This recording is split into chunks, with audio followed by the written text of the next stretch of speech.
मी सध्या डोणगाव येथील विजय बाजरे यांच्या शेतामध्ये आहे।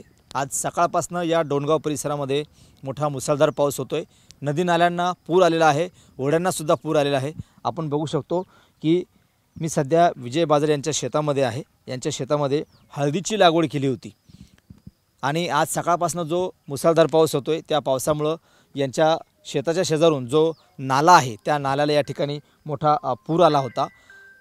पूर आल्यानंतर या नाल्याच्या जो काठ आहे तो उलथून ह्या संपूर्ण शेतामध्ये त्याचं पाणी शिरलं आणि या संपूर्ण शेताचं नुकसान झालेलं आहे।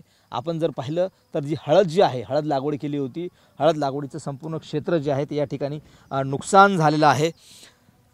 या परिसरातला अनेक शेतकऱ्यांचं अशाच पद्धतीचं नुकसान झालं आहे। अनेक शेतकऱ्यांनी पेरणी केली होती, शेतकऱ्यांची पेरणी या ठिकाणी उलथून गेलेली आहे। दुबार पेरणीचं संकट सध्या शेतकऱ्यावरती आहे। आपल्यासोबत या शेताचे मालक विजय बाजरे आहेत। आपण त्यांना विचारू की त्यांचं काय नुकसान झालं, काय परिस्थिती शेताची सध्या, काय नुकसान झालं तुमचं, किती क्षेत्रामध्ये तुम्ही ही हळदीची लागवड केली होती? ही 3 एकरामध्ये केलेली साहेब। 3 एकर क्षेत्रफळ आहे आमच्यावालं हे। आपलं डोणगाव भाग 1 मध्ये गट नंबर 11 यायचा सर। आणि त्या 3 एकरामध्ये आम्ही हळदीची लागवड केलेली आहे। 20 आपलं मेला होता हळद लागवड केलेली होती आम्ही। आजच्या सकाळपासून जो पाऊस झाला त्या पावसामुळं आमचं या अतोनात नुकसान झालेलं आहे। जो नाला आहे, नाल्यामधून पाणी आमच्या शेतात सर्व शिरलं आणि सर्व आमच्या शेताचं 3 एकराचं नुकसान झालेलं आहे सर। काय आता शासनाकडे काय मागणी असणार तुमची? कारण मोठं नुकसान तुमचंच नाही तर परिसरातल्या शेतकऱ्यांचं सुद्धा नुकसान हळद आम्ही विकत घेतलेली होती, 4000 रुपये क्विंटलला हळद घेतलेली होती। तिची लागवड केलेली आहे आम्ही। 3000 रुपये एकरानं लागवडीचा खर्च आलेला आहे तिचा। तो खर्च आमचं सर्व आमची नुकसान भरपाई मिळत यावं आम्हाला। नक्कीच। तर हे शेतकरी होते विजय बाजरे।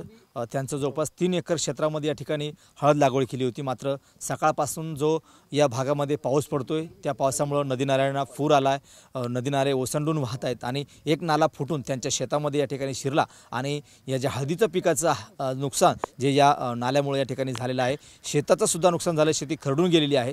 त्यामुळे शासनानं या ठिकाणी पंचनामे करावेत आणि त्यांना जी नुकसान भरपाई आहे ती भरघोस अशी नुकसान भरपाई द्यावी अशी मागणी बाजर नावाच्या शेतकऱ्यांनी या ठिकाणी केली। कॅमेरामन अनिकेत दहातोंडेसह गणेश सोळंकी, TV9 मराठी, डोणगाव, बुलढाणा।